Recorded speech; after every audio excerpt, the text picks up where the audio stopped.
أحسن ختام إذا دنا الانصراف وأنا حين الإمام وزاد رسول جميل ثم الصلاة والسلام على شفيع الأنام الأمين الكرام والصحب والتابعين.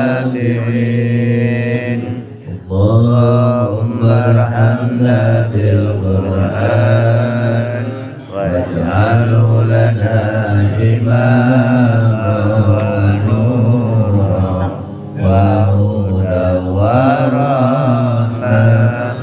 اللهم ذكرنا منه ما نسينا وعلمنا منه ما جهلنا وارزقنا تلاوته